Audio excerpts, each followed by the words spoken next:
السلام علیکم ورحمۃ اللہ وبرکاتہ۔ الحمد للہ الذی وکفی وسلام علی عباده الذین اصطفی، اما بعد فاعوذ باللہ من الشیطان الرجیم، بسم اللہ الرحمن الرحیم۔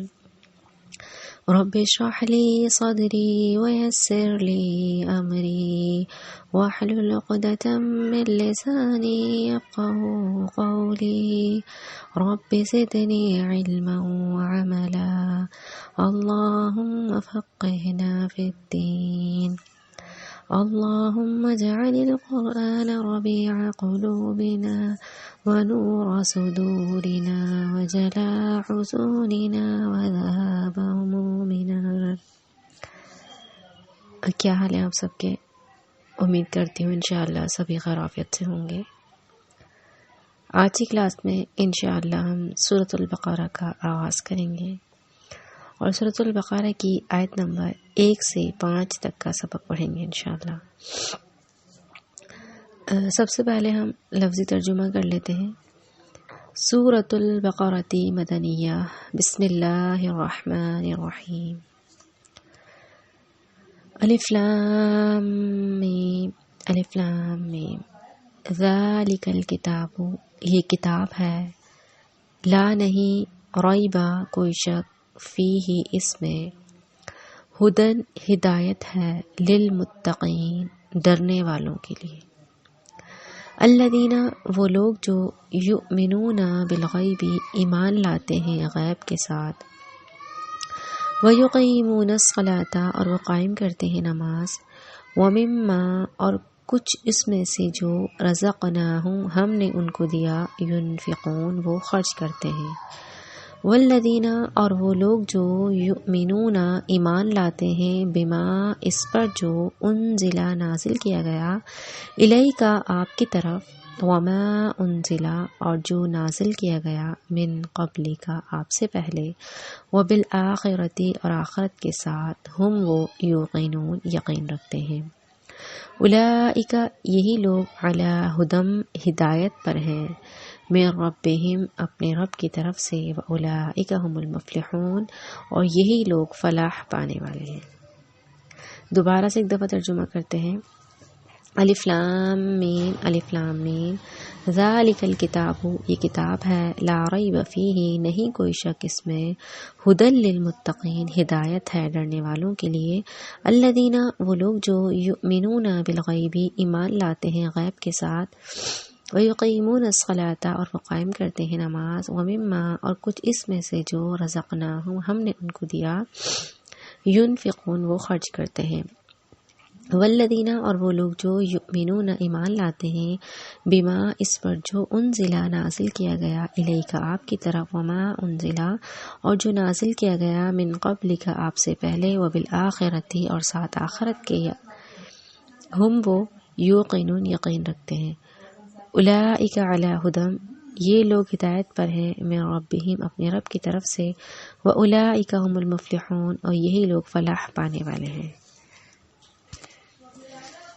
یہاں پر ہم نے سورۃ البقرہ کی آیت نمبر 1 سے 5 تک کا ترجمہ کیا۔ اب ہم بڑھتے ہیں اس کی تفسیر کی طرف، سورۃ بقرہ کی فضیلت کو سمجھیں گے۔ سورۃ البقرہ مدنیہ، سورہ بقرہ مدنی ہے۔ مکی اور مدنی صورتوں کے بارے میں ہم پہلے بھی پڑھ چکے ہیں، ٹھیک ہے۔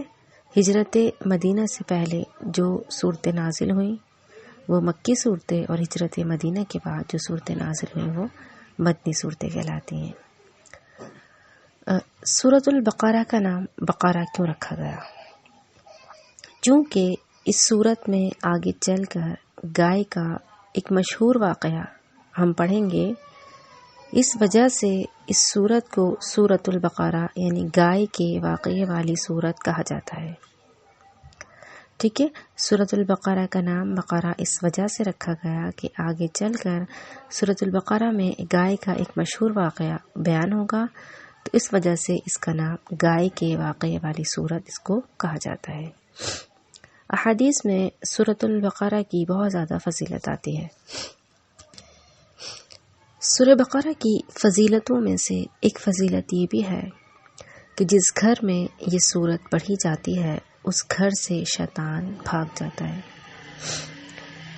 حدیث میں آتا ہے لا تجعلوا بیوتکم مقابر ان الشیطان ینفر من البیت الذی تقرأ فیہ سورۃ البقرہ، کہ اپنے گھروں کو قبرستان نہ بناؤ، بے شک اس گھر سے یہ شیطان بھاگ جاتا ہے جس گھر میں سورۃ البقرہ کی تلاوت کی جاتی ہے۔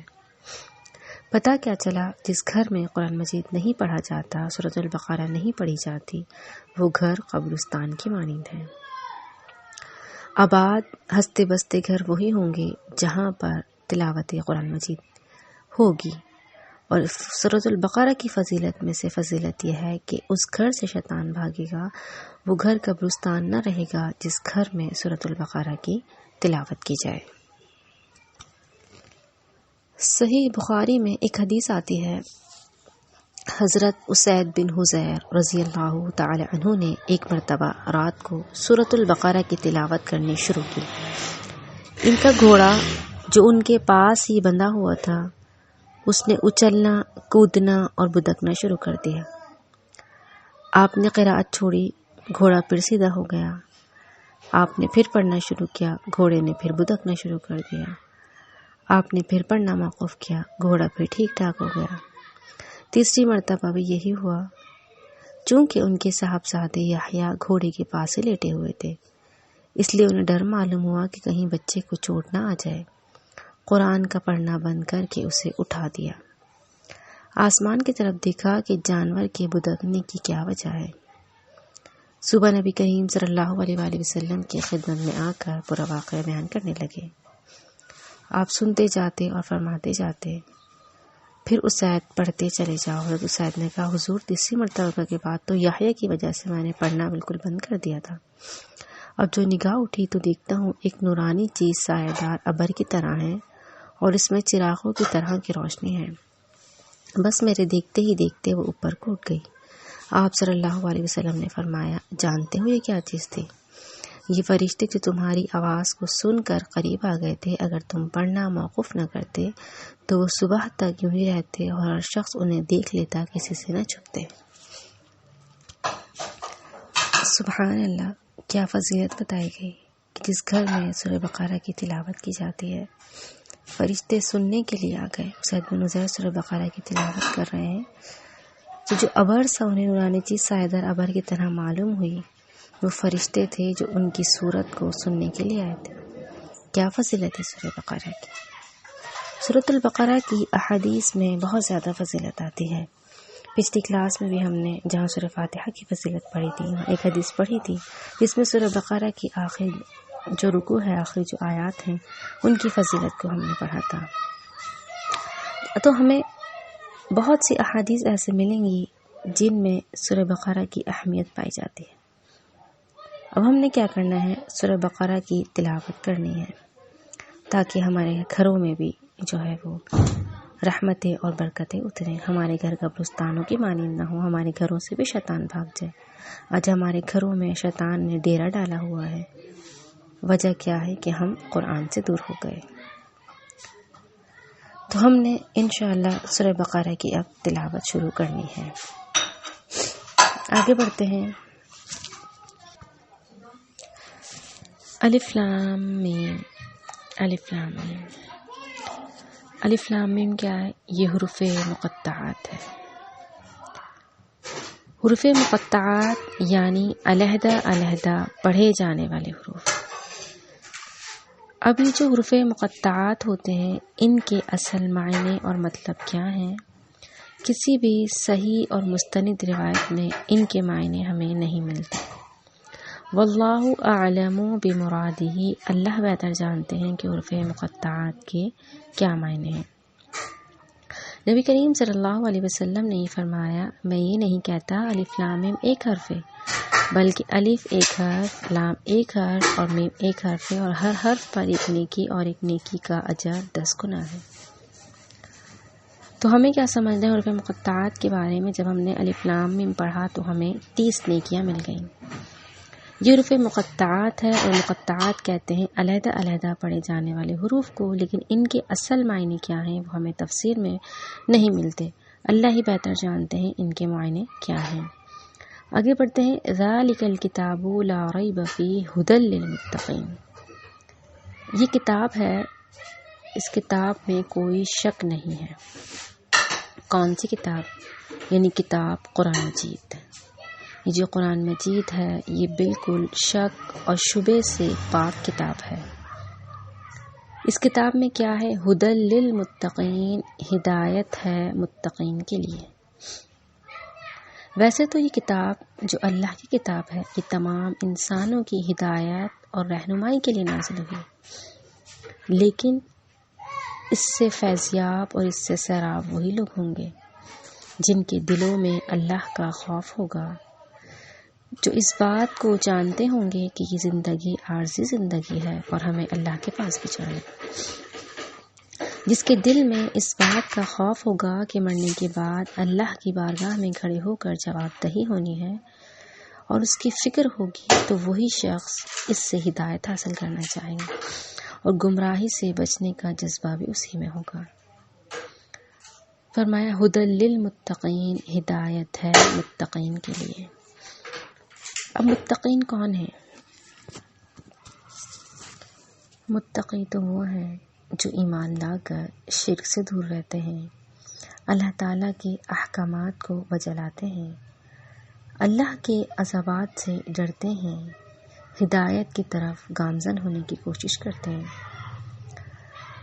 اللہ کی رحمت کی امید رکھتے ہیں، اور اللہ کی طرف سے جو کچھ نازل ہوا اسے ہی سچا جانتے ہیں، وہ حرام سے بچنے کی کوشش کرتے ہیں اور فرائض کو بجا لانے کی کوشش کرتے ہیں۔ اس آیت میں اللہ تعالیٰ نے اس سورت کے آغاز میں چند باتیں بتائیں کہ متقین کے اندر کون کون سی صفات پائی جاتی ہیں۔ اللہ نے فرمایا الذین یؤمنون بالغیب، وہ لوگ کے جو ایمان لاتے ہیں غیب پر۔ غیب پر ایمان لانا، ایمان لانا کیا ہے؟ زبان سے بھی ہم ایمان لائے، دل سے بھی ایمان لائے، اور عمل سے بھی ایمان لائے۔ یہ نہیں صرف زبان سے کہہ دیا، نہ دل تسلیم کر رہا، نہ عمل سے ظاہر ہو رہا کہ ہم ایمان والے ہیں۔ ایسا ایمان کس کام کا؟ ایمان وہ ہونا چاہیے جو زبان سے بھی ادا ہو، جو دل سے بھی تسلیم کریں اور عمل میں بھی ہو۔ فرمایا جو دل سے، زبان سے، عمل سے غیب پر ایمان لاتے ہیں۔ غیب پر ایمان لانا کیا ہے؟ بن دیکھے ایمان لانا۔ مثال کے طور پر کیا ہم نے اللہ سبحانہ و تعالیٰ کی ذات کو دیکھا؟ نہیں دیکھا، لیکن ہمارا ایمان اس بات پر ہے کہ اللہ سبحانہ و تعالیٰ کی ذات موجود ہے۔ کیا ہم نے جنت اور دوزخ کو دیکھا؟ کیا ہم نے فرشتوں کو دیکھا؟ کیا ہم نے عذاب قبر کو دیکھا؟ کیا ہم نے وحی الہی کو دیکھا؟ یعنی مطلب یہ کہ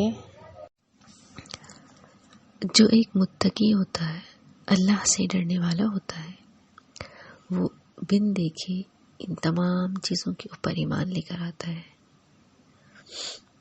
آگے فرمایا وَيُقِيمُونَ الصَّلَاةَ،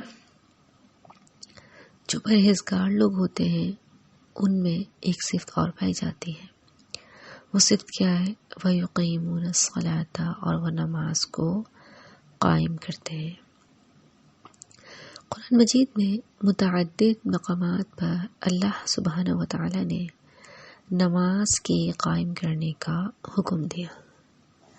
اقیم الصلاۃ، متعدد مقامات پہ ہمیں لفظ ملیں گے کہ نماز کو قائم کرو، جس سے ہمیں نماز کی اہمیت پتہ چلتی ہے۔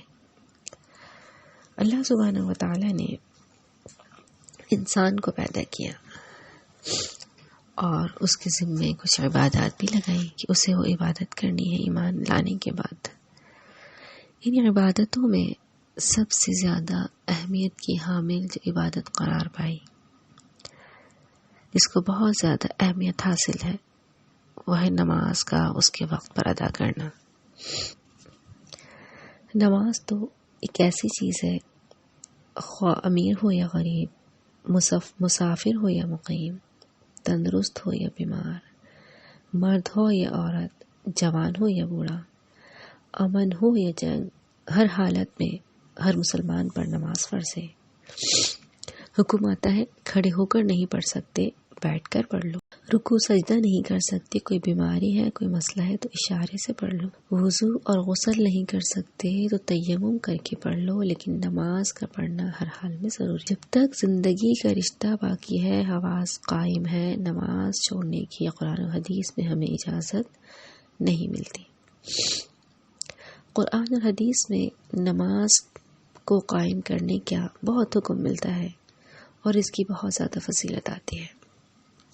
حدیث میں آتا ہے اول ما يحاسب به العبد يوم القيامة الصلاة فإن صلحت صلح سائر عمله وإن فسدت فسد سائر عمله۔ اللہ کے ہاں عدالت لگے گی، کٹہرے میں کھڑے ہوں گے، میدان محشر ہوگا، اللہ کیا سوال کریں گے؟ پہلا الصلاة، اللہ نماز کے بارے میں پوچھیں گے، اور اگر انسان نے نماز کے سوال کا جو جواب ہے وہ ٹھیک ٹھیک دے دیا، باقی جتنے بھی سوالات کیے جاتے رہیں گے انسان اس کا جواب ٹھیک ٹھیک دیتا رہے گا۔ لیکن اگر نماز کے معاملے میں ہی پھنس گیا، باقی جتنے بھی سوالات کیے جائیں گے اس میں اس کے لیے بگاڑ ہی پیدا ہوتا رہے گا۔ وہ شخص جو نماز کا پابند ہو، نماز اس کے لیے قیامت کے دن نور، دلیل، برہان اور نجات کا ذریعہ بن جائے گی، اور اگر اس نے نماز قائم نہ کی تو اس کا حشر وہی ہوگا جو حشر فرعون، حامان اور ابی بن خلف کا ہوگا۔ نماز کا قائم کرنا ہم تمام کے لیے ضروری ہے۔ قیامت کا دن ہوگا، حساب کتاب ہوگا، جنتی جنت میں چلے جائیں گے، دوزخی دوزخ میں چلے جائیں گے، تو جنتی دوزخیوں سے سوال کریں گے کہ تم نے ایسا کیا کیا تھا؟ ما سلککم فی سقر، سورہ مدثر کی آیت آتی ہے قالوا لم نک من المصلین، جہاں وہ بہت سی وجوہات بتائیں گے کہ جس کی بنا پر وہ جہنم میں گئے، اس میں سے ایک وجہ کیا ہوگی؟ لم نک من المصلین، ہم نے نماز نہیں پڑھی تھی۔ کیوں ہمارا ٹھکانہ جہنم بنا؟ کیونکہ ہم نے نمازوں میں کوتاہیاں کی تھی۔ پتہ کیا چلا؟ نماز نہ پڑھنے والا جہنم کی طرف ڈالا جائے گا، جہنم میں پھینک دیا جائے گا۔ آج دنیا میں جس سے ہم محبت کرتے ہیں، ہم اس کے ساتھ وقت گزارنا چاہتے ہیں، ہم اس سے باتیں کرنا چاہتے ہیں، اس سے گفتگو کرنا چاہتے ہیں، اپنے شب و روز اس کے ساتھ گزارنا چاہتے ہیں۔ جو نماز ہے وہ بھی تو اللہ اور بندے کے درمیان ایک ملاقات ہے، ایک گفتگو ہے۔ بندہ اپنے رب کو پکار رہا ہوتا ہے، اللہ کو کتنا اچھا لگتا ہے۔ جیسا کہ ہم نے پہلے بھی سورہ فاتحہ میں پڑھا تھا کہ اللہ کہتے ہیں میں نے نماز کو اپنے اور اپنے بندے کے درمیان آدھے آدھے حصے میں بانٹ لیا، اس کا آدھا حصہ میرا ہے اور آدھا حصہ میرے بندے کے لیے، میرے بندے کے لیے وہی جو وہ طلب کرے۔ جب بندہ الحمدللہ رب العالمین کہتا ہے تو اللہ کہتا ہے میرے بندے نے میری حمد بیان کی۔ اسی طرح وہی پوری حدیث جو ہم نے سورہ فاتحہ میں پڑھی ہے حدیث ہے۔ مطلب دوبارہ یہاں بتانے کا مقصد کہ جو نماز ہے وہ اللہ اور بندے کے درمیان گفتگو ہے، بندہ اللہ کو پکار رہا ہوتا ہے، اللہ سے فریاد کر رہا ہوتا ہے، اللہ کو اچھا لگتا ہے بندہ کھڑے ہو کر اس سے مانگے۔ ہم تمام نے نماز کی اہمیت کو سمجھتے ہوئے نماز کو ضرور ادا کرنا ہے۔ بین العبد و بین الکفر ترک الصلاۃ،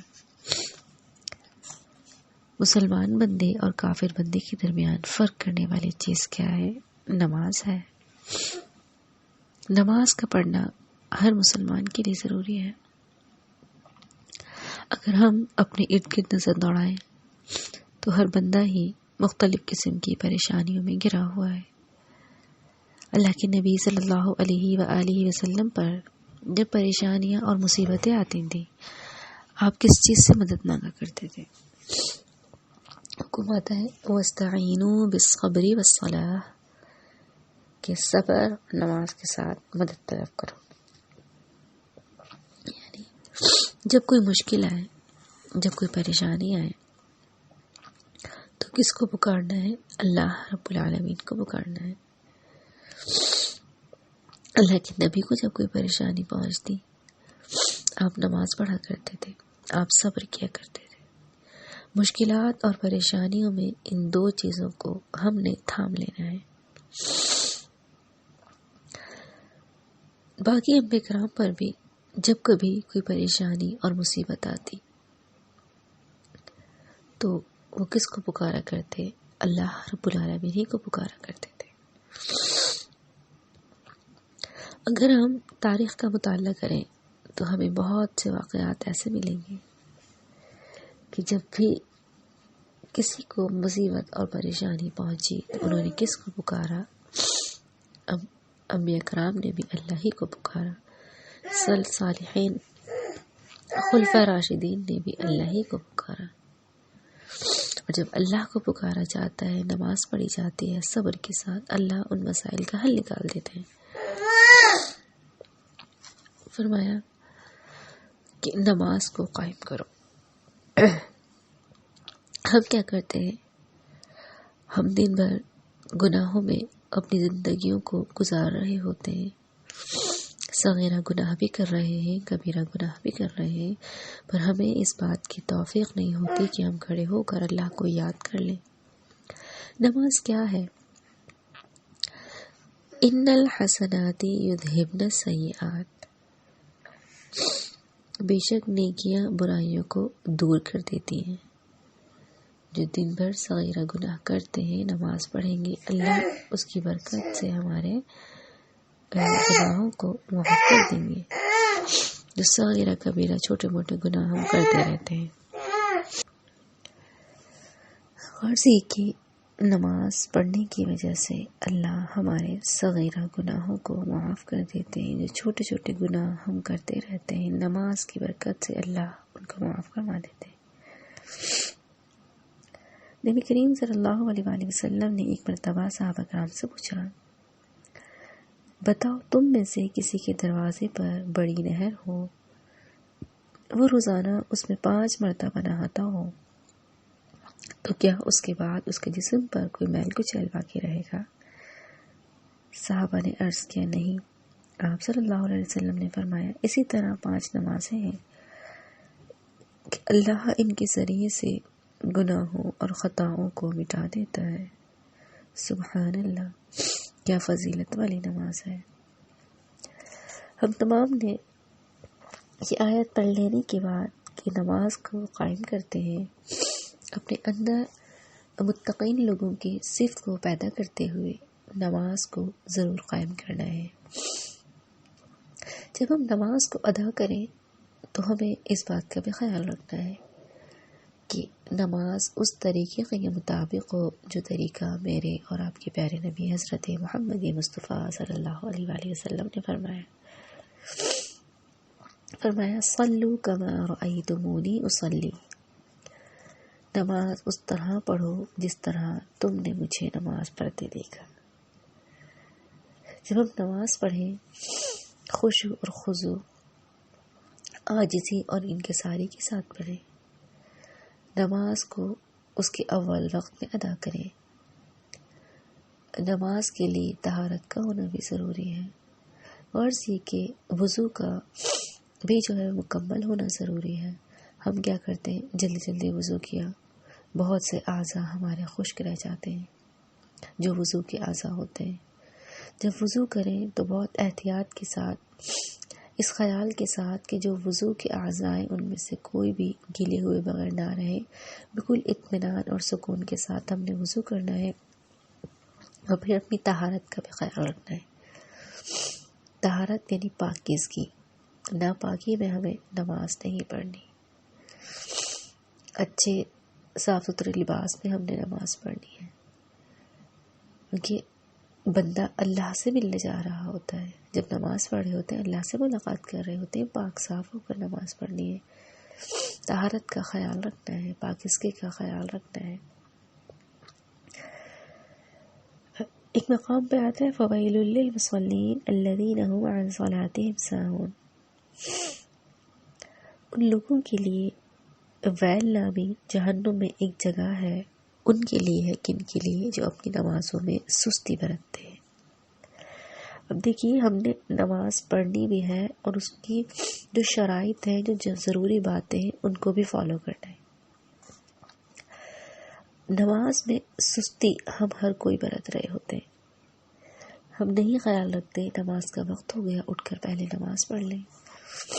ہمیں رہتا ہے پہلے یہ کام میں نپٹا لیں، پہلے یہ کام میں نپٹا لیں، یہ کرنا ضروری ہے، نماز تو پڑھ لیں گے، ابھی وقت ہے۔ اور دیکھیے شیطان ہم پہ حملے کرتا ہے، شیطان یعنی اتنی چالاکی کے ساتھ ہم پہ حملے کر رہا ہوتا ہے کہ ہمیں اندازہ بھی نہیں ہوتا ہے کہ شیطان کروا رہا ہے ہم سے۔ وہ ڈائریکٹ ہمیں یہ نہیں کہے گا کہ نماز نہ پڑھو، وہ مختلف قسم کے ہتھ کنڈے استعمال کرتا ہے۔ وہ ہمیں وسوسے ڈالے گا، ابھی تو وقت ہے پڑھ لوں گا، یا اب 2 وقت کی نماز تو نکل گئی، چلو اب 3 وقت کی اور چھوڑ دیتا ہوں، پھر کل سے پڑھ لوں گا، اب آج فجر کی نہیں پڑھی تو باقی کیا پڑھنی۔ اس طرح کی باتیں ہمارے ذہن میں آتی ہیں۔ نہیں، اللہ نے جب سے توفیق دی، جب سے پتہ چل گیا شیطان کے بہکاوے میں نہیں آنا، وہ تو نہیں چاہے گا کہ ہمارے اندر وہ صفات پیدا ہوں جو متقین کی ہوتی ہیں، جو اللہ سے ڈرنے والے پرہیزگاروں کی ہوتی ہیں۔ تو ہم نے کیا کرنا ہے؟ اپنی نمازوں میں سستی نہیں کرنی، نمازوں کو اس طریقے کے مطابق پڑھنا ہے جو طریقہ میرے اور آپ کے پیارے نبی حضرت محمد مصطفیٰ صلی اللہ علیہ وآلہ وسلم کا ہے۔ تو انشاءاللہ آج سے ہم پوری کی پوری کوشش کریں گے کہ نمازوں کو ان کے وقت پہ ادا کرنا ہے۔ جہاں جو نہیں پڑھتے وہ انشاءاللہ نماز کو پابندی سے پڑھیں گے، ہم میں سے سب، اور جو پڑھتے تو ہیں لیکن سستی کاہلی کا مظاہرہ کرتے ہیں، پاکی کا خیال نہیں رکھتے، اس کے اوقات کا خیال نہیں رکھتے، اہمیت کو نہیں سمجھتے، انشاءاللہ اب ہم سب اس بات کا پختہ ارادہ کرتے ہیں کہ نماز میں ہم کوتاہیاں نہیں کریں گے، تاکہ ہمارے اندر بھی وہ صفات پیدا ہو جائیں جو متقین کے اندر ہوتی ہیں۔ ایک ہمیں پتہ چلی الذین یؤمنون بالغیب کہ وہ بننے کی ایمان لاتے۔ ایک تو ہمیں اپنے عقیدوں اور اپنے ایمان کو مضبوط کرنا ہے یہاں پہ کہ ہم نے جن چیزوں کو نہیں دیکھا ان پر بھی ہمیں پکا اور سچا یقین ہونا چاہیے، اس میں ہمیں شک و شبہ میں نہیں آنا چاہیے، جو چیزیں اللہ نے بنا دی اس پہ ہمارا پختہ یقین ہونا چاہیے۔ پھر فرمایا وَمِمَّا رَزَقْنَاهُمْ يُنْفِقُونَ، اور ہمارے دیے ہوئے مال میں سے وہ خرچ کرتے ہیں۔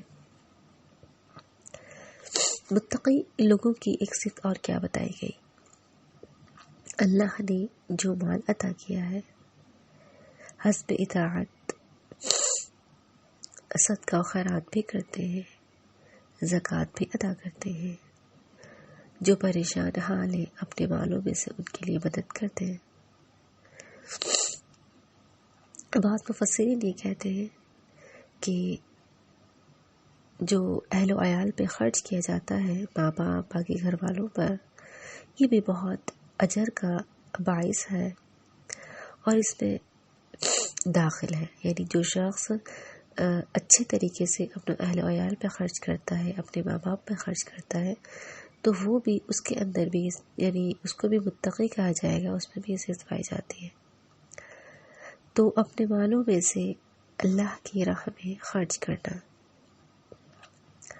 ہمیں کیا ہوتا ہے، ہم سمجھتے ہیں جس کے پاس بہت زیادہ مال و دولت ہو وہی صدقہ اور خیرات کر سکتا ہے، ہمارے پاس تو کم ہے، ہم کیا کریں، ہم تو خود لینے کے مستحق ہیں۔ اکثر ہمارے ذہن میں یہ بات آتی ہے کہ بہت سے لوگ دینے والے، ہم کیوں دیں، ہمارے پاس کون سے اتنا مال ہے۔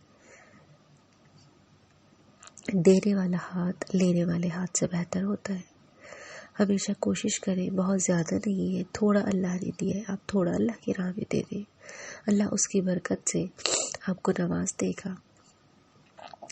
اور لوگوں کا تجربہ یہ بات کہتا ہے کہ جو لوگ اللہ کی راہ میں خرچ کرتے ہیں ان کے مال بڑھتے ہیں، کبھی کم نہیں ہوتے۔